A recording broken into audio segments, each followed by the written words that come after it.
What's up, guys? Mason the Brock Henderson here, coming at you with a late night review of Chelsea versus Swansea. Obviously, it is later, and this is about a day and a half after the game. I've had a busy weekend, so I haven't really had a chance to sit down and review. So I am kind of coming at this a little bit later, and it's hard for me to remember specifics of the game.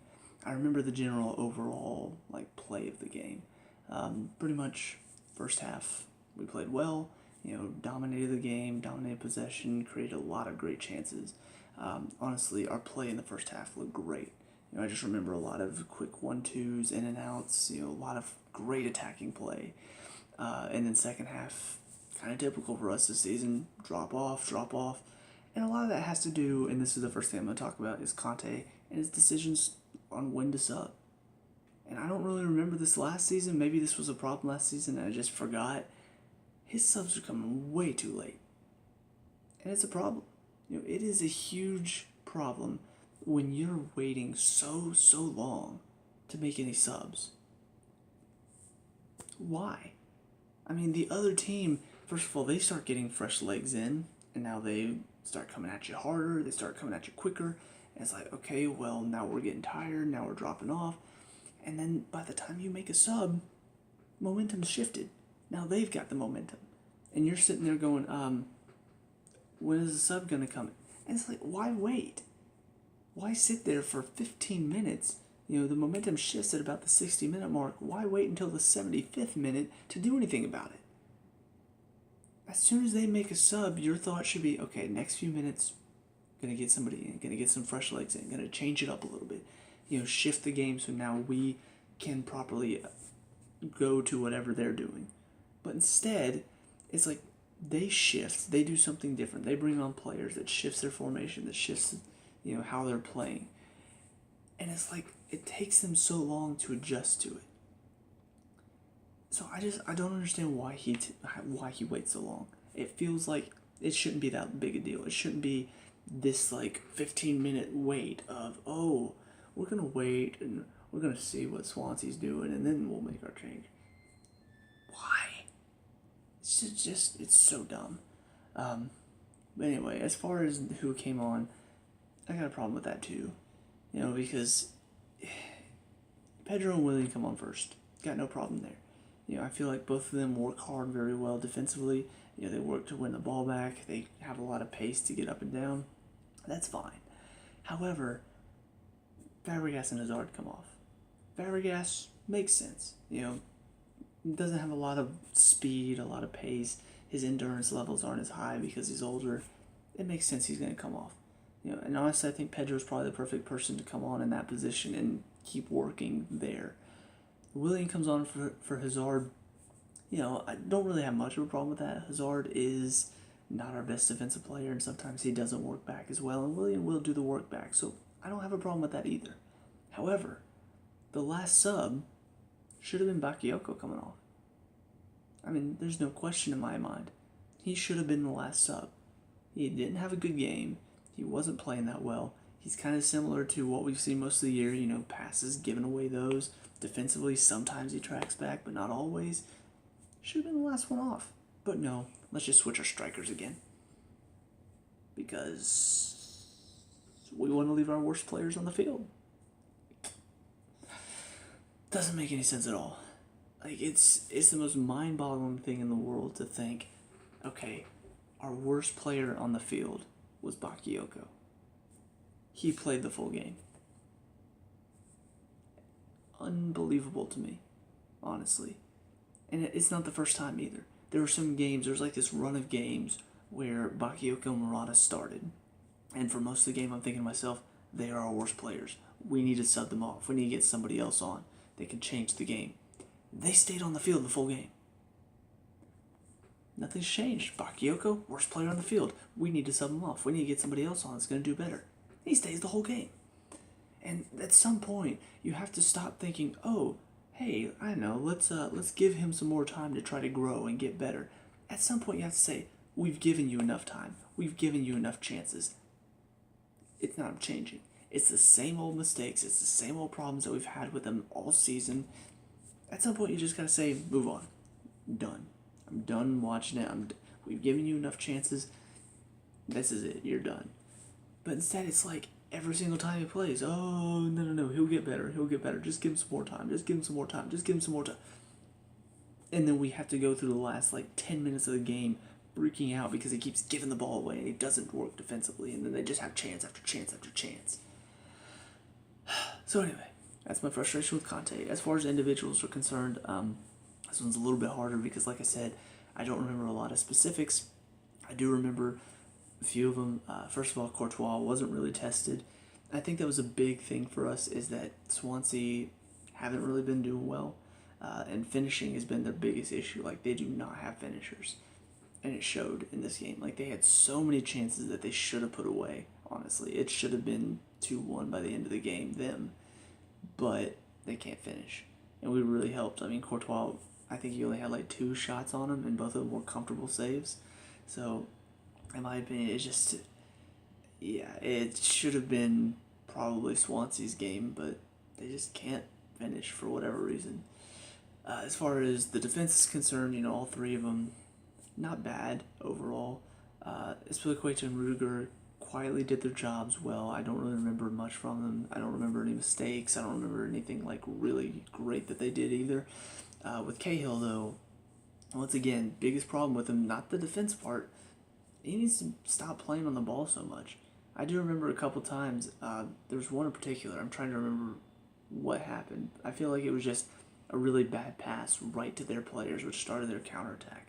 I can't remember when it was or where it was, but I remember thinking to myself, how many times have you been caught on the ball? How many times have you given away the ball in your passes, and yet you continue to do it? You're old enough to know better. You're old enough to be experienced and say, all right, well, my passing's not been the best this year. I've been dwelling on the ball too much and giving it away sometimes that have been really stupid. I'm going to stop. And he doesn't. He keeps doing it. I'm just like, why? What is the point? So really, really frustrated with him on that, but defensively he's done okay. So Moses, in my opinion, is still working very hard, still doing well back there. Big part of the game that I noticed for this one, though, is something that just kind of stuck with me, is the fact that even though in the final third he's not being very effective, he is creating that space inside. When somebody has to go out and pressure him, that opens up more space for the people in the middle, and that's huge. That's something that I think goes kind of unnoticed. But aside from that, getting up and down the line, still a huge thing for him. Something that Zappacosta does not do, which is why I think Zappacosta should not be playing. I just think Moses does very well on that right wing back role. He gets up and back, he plays with the ball, he actually moves it around, not Zappacosta, who just runs up the field as soon as we get the ball back, hey, play me up, I'm a striker now. And then Emerson on the other side, in my opinion, he deserves to start. He's not doing anything fantastic, but he's playing well. He's moving the ball around. He's got a lot of pace, so he can get up and down the line as well. And the big thing is, he will work to win the ball. Alonso, sometimes I just watch him, I'm like, he's just kind of jogging around. He's not really giving us anything. And I worry, because Alonso's had that position for so long, I worry that now that he's back, this was his last game suspension, I worry he's just going to step right back into the role and Emerson's going to go right back to the bench and never see the field again. And I don't think that's right. Alonso's not done much this year outside of a couple games that have made me think, yeah, he deserves to play. Most of the time I look at him, I'm just like, he's not really doing much today. On the ball, his crosses haven't really been great. They've been average at best to terrible. Defensively, God, one of the goals against Southampton was the best example of why he doesn't need to be a defender. So, I don't know, I'm watching Emerson and I'm thinking he's doing the defensive work pretty well. He's got the pace to keep up with a lot of these wings that try to get down the line. I don't know why he wouldn't play over Alonso. And it makes me wonder, why hasn't he played over Alonso until now when Alonso got sent off or banned for that game. So, just another frustration with Conte and his decisions and all that. As far as the midfield's concerned, Fabregas, a big part of his game has been, the passing. Passing has been his key to our team. Great passes, sets up a lot of great plays. It hasn't been coming off for him. For whatever reason, there were some good passing plays in the first half where they were moving the ball around well, but the second half is like whenever he tries to go long now, it's just not working out.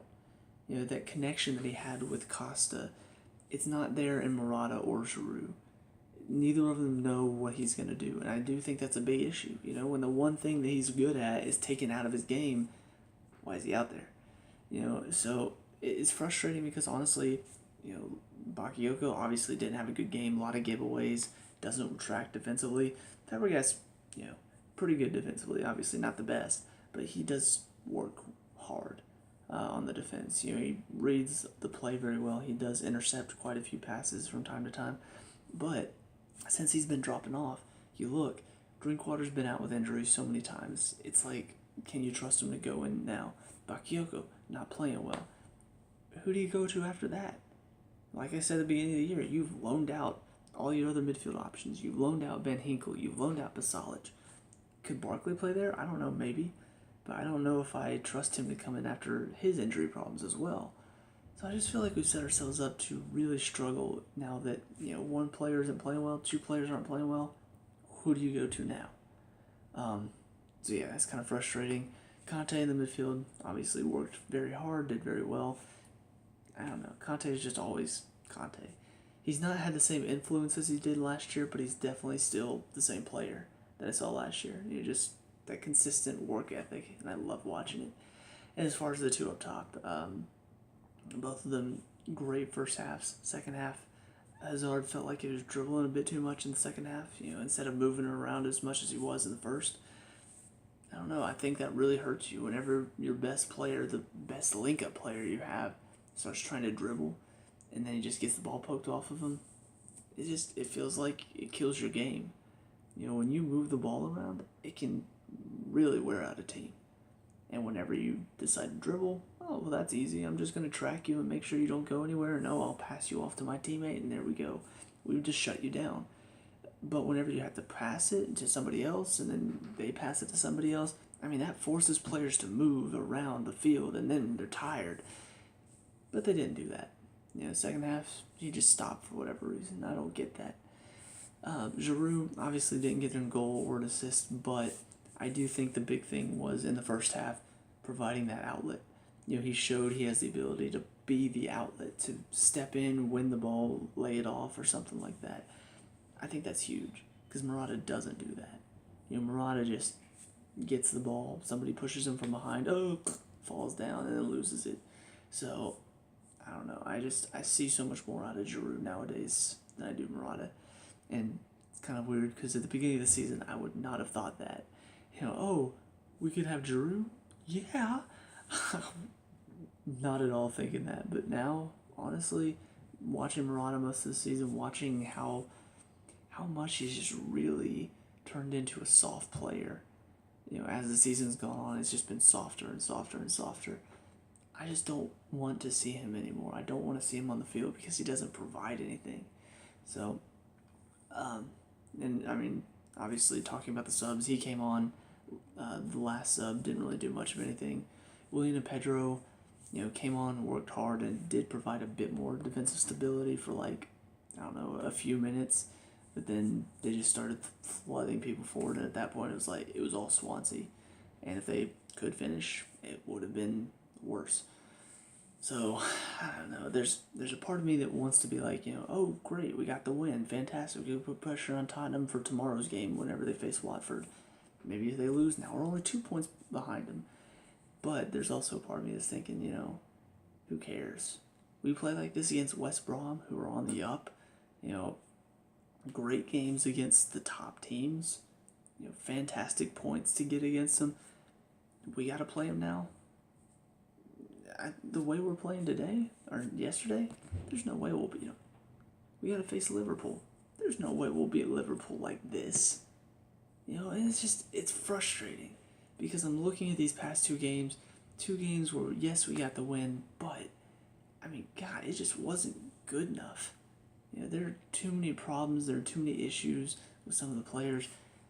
I don't know, I just feel like I'm hoping that somebody wakes up and is like, okay, look, here's the problems. Let's fix these before we face these better teams. But then there's another part of it. It's like these problems have been manifesting since like the first half of the season, and nothing's changed. It's still the same stuff I've been complaining about all season. The late subs, the personnel switches, the players that have been playing poorly staying on the field. Issues with the defense. Why is Cahill the center back? I don't know. All of these problems, it feels like I've had issues. I've talked about this, and yet I still see it, and they're still causing problems. It's not like I have these issues and then nothing changes and things are getting better. And it's like, oh, maybe it was just a one-time thing. No, it's the same problems. It's the same issues. Let's change it. So, anyway, that's it for me. I'm getting tired and starting to ramble. But yeah, let me know what you guys think down in the comment section below. What were your thoughts on this game? Let me know. We can talk about and discuss all that good stuff. Leave a like and subscribe for future Chelsea reviews. I'll see you guys in the next game. Peace out.